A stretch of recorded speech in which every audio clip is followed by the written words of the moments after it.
We got big news in the football world. As we all know, Diontae Johnson is traded to the Baltimore Ravens. We talked about Xavier Legette yesterday, and I told you we were going to do a deep dive on Jalen Coker because I'm fascinated with him. A lot of you guys are too. He's doing some interesting stuff on the football field, and we're going to do that right now. But before we dig in with this deep dive, you need to click that subscribe button right now. We're doing as many deep dives as possible every day on all the trending players, all the hot names on the waiver wire, all those guys climbing the depth chart. When a trade happens, we look at the inverse and look at those guys that might see a bump in opportunity through these deep dives. We're going deep on the waiver wire every day, and we're using these videos to help you set your lineups. Click that button right now. Stop missing out. We'll be here next year too. Ric Flair's watching. Do not disappoint Ric Flair. But Diontae Johnson is now a Baltimore Raven. Good luck to him in his future with Zay Flowers, Rashad Bateman, and company. That's going to be fun to watch how that unfolds. But now we got some changes with the Carolina Panthers. And the Carolina Panthers is a fun team to pay attention to because they got a lot of moving parts for now and in the future.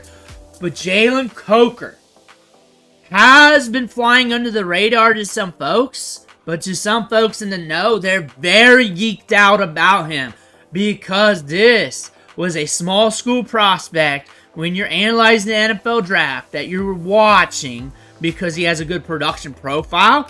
He has some fascinating tape. And then last week, we hit for 19.3 PPR fantasy points. We get a touchdown catching 4 balls for 78 yards. On top of that, you're seeing the snaps increase. You're seeing him get more work. You're seeing some good things on the field as well. Xavier Legette, we know, first round pick, 4.3 speed, got the size, has had a little bit of production this year. We know he scored some touchdowns. We know about him. We know he's got the upside. We know you're looking to pick him up off waivers. A lot of people are, but you got to blow a little bit more fab to get him. He might be already rostered, but there's another wide receiver here with Jalen Coker to pay attention to. While Adam Thielen's out, I'm not sleeping on him. We're doing deep dives here on these players. Jalen Coker's a guy that you got to pay attention to that could sneak out from under you if you're not paying attention. He was not heavily recruited. Of course, he went to Holy Cross. Of course. But we're trying to connect the dots here because we do not have a large sample of NFL games to look at. So going back to high school ranks, not heavily recruited, 6'3", 213. So we already had good size coming out of high school. We go to Holy Cross, right? So in 2022, 915 yards. 2023, 1,000 yards, 15 touchdowns. 2021 was technically his breakout season with 51 receptions, 714 yards, and 4 touchdowns. The key thing to note about 2023, we talk about market share. The ownership of the passing production is a big deal for wide receivers because that lets you know how dominant they are in the offense. He owned about 50% of the receiving yards of the offense. That means he dominated the offense. That means he was the guy. And Sluka was the quarterback back then. And the thing is, he was the team. He was the key component there because he got half the yards of the passing game. Usually it's a big deal when you're pushing 30%. There's not many guys in the 40s. Usually in college football, there's usually a couple guys in the 40s or in the small school ranks. And then when you're pushing 50, you're watching that spreadsheet saying, what's up with that wide receiver? Are they playing for Air Force or something? But at Holy Cross, he had half the passing yards. Of course, it was not a dynamic passing offense. It wasn't air raid. But that is a key component to note. And look at the ADOTs here. 15.1 in 2023. 2022, 15.7. 12.8 in 2021. 2020, 18.6. This guy gets downfield. He gets downfield and makes plays happen. That's what that says. Those are deep targets. Deep targets, 11 or more. Anything double digits is good for an ADOT. You start rolling up the eyebrows if you're seeing 9 or less. 12 or more is what really gets you excited. 3.51 yards per route ran last year. We're very efficient. This is a very efficient wide receiver. He got it done at the level he played at. Small school prospect, ran a 4.57 40-yard dash, 42.5-inch vertical jump. That says he's very explosive. Very explosive out of the breaks. Very explosive out of the release. Very explosive going vertical. That's what that says about his game. 4.57 40-yard dash. What does that say? Fast enough to get downfield and compete at the NFL level. Not a 4.3 guy, not a low 4.4 guy. You don't have to be, but you also got to have some finer nuances like good hand fighting off the release, robust ball skills. Ball in the air brings it down. Go watch the Holy Cross tape. Go watch the tape of Carolina. We got some of that. Fade monster with size. Crispy with the footwork and cutting off routes and breaking them off. Needs to improve on size, route speed, wasted motion, below average quickness. All things you can develop, especially with top tier coaching compared to what you got at Holy Cross when it comes to route development. Playing alongside Diontae Johnson, looking at him every week. Looking at him in training camp, playing along those guys. That's a different type of teacher than what you had at Holy Cross. And now you're going to see a guy develop going forward. And we're looking at Jalen Coker. Elite burst, good enough speed, good enough size for the NFL game. We went undrafted. Of course, this was a very deep wide receiver class. We had 20 wide receivers in this class around that range. That's roughly, I didn't count them one for one, that received day 2 grades or better. So drafted first round, second round, third round that had that potential, and some of them slipped. But prior to the draft, we had that many good wide receivers. The deepest wide receiver class of all time. Guys like this, especially small schoolers, will slip through the cracks among many analysts. But Jalen Coker going to the Carolina Panthers was a guy we were heavily watching once he signed, because this was a situation, of course it's the Panthers, it was ambiguous, of course we knew that. And looking at the yardage totals, the work rate from week 6 till now, the last 3 games, because that is the sample you want to look at, the last 3 to 4 games. If you go too far out, 7 games, 8 games, 10 games, there's a lot of changes. Injuries, different matchups, different personnel groups, all that different stuff in an NFL season happens. It's attrition. That's what NFL is. And then if it's too short, too small of a sample. 3 to 4 games gives you the best outcome of ranges to look at. And it's not the greatest. You would like a lot more than that. But football is football, and that's just how the game's played. But in the last 3 games, 10 targets, 8 balls caught, 118 yards, and a touchdown. Very solid work rate, too. We're competing with Diontae Johnson and Xavier Legette. Diontae Johnson dealing with that hamstring issue. It is what it is. He's gone now. But Jalen Coker was getting that work and competing. He was getting air yards, 13.3 ADOT on that. That is something we saw at Holy Cross. That's why we connect the dots, because these teams watch what they do at the high school and college level when they're looking to pick them up. And they're like, hey, that could fit in our scheme. So they're looking at him as a wide receiver that could potentially get those deep shots downfield. So if you're running a lot of routes downfield, the opportunity of bringing in one of those deep balls is good, especially when you got Andy Dalton, who's been going YOLO in some of these matchups. And now when you think about Adam Thielen coming in, Adam Thielen, you're not going to run deep a lot. You're not going to run those deep contested catch plays. That's not his game. He creates separation underneath. You can go deep with him. You can do about everything with him. Jalen Coker's got a different skill set here. Good ball skills. It's different compared to Xavier Legette even. He's running a lot of routes. He's getting a lot of opportunity. Jalen Coker could be that surprise play out of this passing offense. And we're sorting out the routes during that time.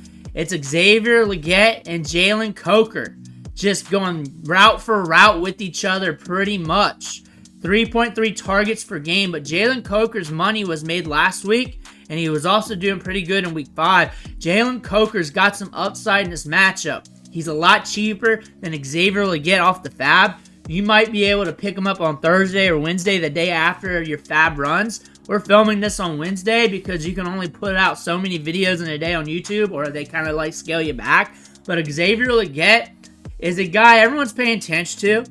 He's the most well-known option, and he could have some run this offense. But then you got to think about Adam Thielen coming back. He's going to steal target share. He's going to steal volume. But how can Xavier Legette win? With that, in his range of outcomes, is around the goal line with that size-adjusted athleticism, popping off with yards after the catch, So he's probably going to be very streaky. How Jalen Coker could win is being very good in the now, because we're going to have to earn more market share of this offense when Adam Thielen comes back, and then also downfield. Also downfield, when you look at the ADOTs here, 13.3 versus 12.6 versus Xavier, Legette, and Jalen Coker. That's what you're seeing here. And we're also seeing Jalen Coker start to trend up more as of right now. And Diontae Johnson's gone. Another reason why he got traded is because Jalen Coker's been looking good, and they're feeling that Adam Thielen's probably coming back pretty soon. That's another indicator for that. Because, you know what, the season's busted. The season's busted, but you know you got some hosses here you want to work with here to see what's going on. And you're looking at what Jalen Coker's been able to do on the field. We have 2 double-digit weeks already. We have not been out there too many games. We already have 2 double-digit weeks. That's something to look at. That's big time for a young wide receiver from Holy Cross that was undrafted. You're looking at the air yards per game, 103 last week. We get deep balls. We get those deep attempts. That's good for fantasy production. That's good for his game. That's how he plays the game. Deep, contested catches, good ball skills, brings him down. He's a knack for that. You can look at him like a cheaper Keon Coleman out there. Deep ball, contested catch plays. Not a comparison, but how money is made on the football field. Jalen Coker, though, his targets are up and down. Carolina Panthers are up and down.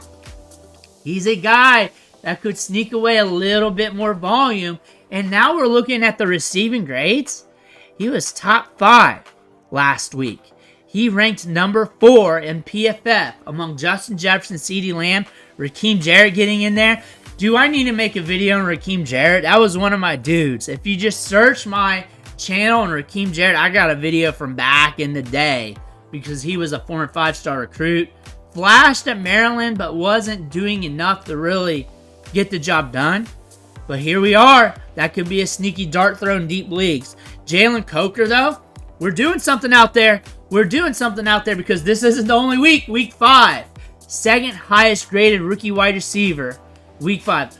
2 weeks. We're graded high. 2 weeks because we got a good game. We're nuanced. We're technical. Technical off the release. Technical off the route running.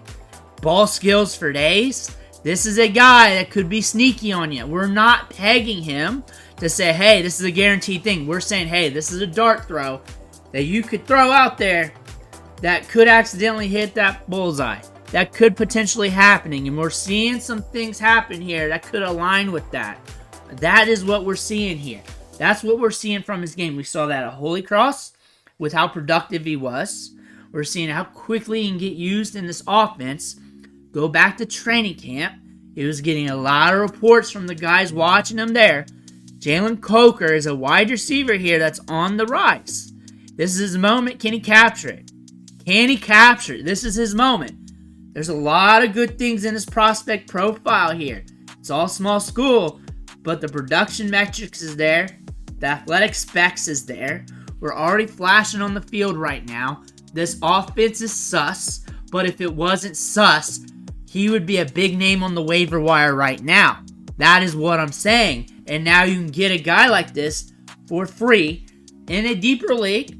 Or if you want to be a little trendy, or if your 12-man league is deeper on your roster spots, your starting lineup requirements, you may want to look at him. You may want to take that dart throw. It's whatever you want to do. PFF says he's got 12.9 average depth of target. We looked at 2 different sites verifying this. They got him at 13. Tomato to me. We're okay on yards after the catch. That's really not his game. It's just get downfield, create a little separation, go after it, dude. We also run in the slot a little bit, but Adam Thielen's coming back. This is going to be the thorn in these wide receivers' side because he is going to suck up target share, but also Coker plays the game differently, so he's going to get some opportunities. And if he plays well right now, he's going to earn more market share, more snaps, more routes. And since he plays the game differently than the other 2 wide receivers, contested catch deep guy who can also create separation with good ball skills, that's going to be a play in this offense that could be implemented in certain matchups that could allow him to be productive in fantasy. Adam Thielen's going to soak up target share. He could be the guy that's more consistent out of this offense. Xavier Legette, like I said, I see him being very streaky, but the upside's immense. It's always going to be immense with a prospect like this. I can also see him ramping up and developing throughout the back end of the season. Jalen Coker, compared to Xavier Legette, sure, he's not a Power 5 guy, but he's also a guy that was more productive for what he was working with, and he's also shown more finer nuances downfield, and he's different. So this is something Andy Dalton might lean to more as we get more acclimated. There's no guarantees, only possibilities, no certainties with a player like this, or even Xavier Legette, maybe even Adam Thielen when he comes back. But I look for Dalton to target Thielen heavy, but I also look for the other two wide receivers to be streaky in their own regards, and I look for the Carolina Panthers to be just weird and off the chain with a lot of matchups where it's just ghosted in fantasy production for all these guys and bonkers and some random weeks. So you really got to play the matchups. So how I'm going to strategize these wide receivers like Xavier Legette. Legette, he's going to be more expensive off the fat. If you want it, go get it. Go get it, because there's a chance that he taps in and blows up. There's some upside to that. However, the odds are kind of reduced to that due to the offense, due to Adam Thielen coming back, due to him being a raw prospect. But when I look at this offense as a whole, and I also look at Jonathan Mingo, of course he's Jonathan Mingo, he could sneak some target share in there as well. I don't guarantee it. I don't forecast it really, but in the realm of possibilities, it could happen. He had a good training camp. He had some run last year where he was getting almost a 20% target share in some matchups. He could be a sneaky play because this team might be just throwing shit against the wall now. They want to get ready for next year. They're not ready to make a title run right now. They might be throwing shit against the wall right now. And that might go in line with Jalen Coker. That actually might be bad for Adam Thielen. They might be throwing shit against the wall. They might be trying to get out of this season and into the next season. They might be just playing around with things. They might have more trades to make. They might be doing some other things to get ready for next year. But their season's cooked. Nobody's saying they're making a title run. Jalen Coker, though, this is his moment right now. It all matters right now. So you may want to just stash him. If you can, you may not be able to. You may not be able to in a basic 12-man league or traditional 12-man league. Be more respectful, Bruce. 10-team league. You can't do that. Watch from afar if that. You don't need him because you can't stash him. He's a stash play at wide receiver with a lot of upside who's starting to hit some trends right now that you need to be interested in. You're stashing, you're good to go, you're watching, maybe you're in a deeper league, maybe you got a lot of lineup requirements like you're starting 5 wide receivers, you got a lot of flex spots. Your league is pretty tricky, so you got to have some stashes like that due to that to play the matchups with. You like them as a prospect. You're a guy that studies the draft, you know about him, and you're jonesing about it. You're going after him due to that. There is some upside here that could be captured, and it's something to at least pay attention to. Let me know what you think in the comments below. Be sure to hit that subscribe button on the way out. Thank you for watching. Catch you on the next video.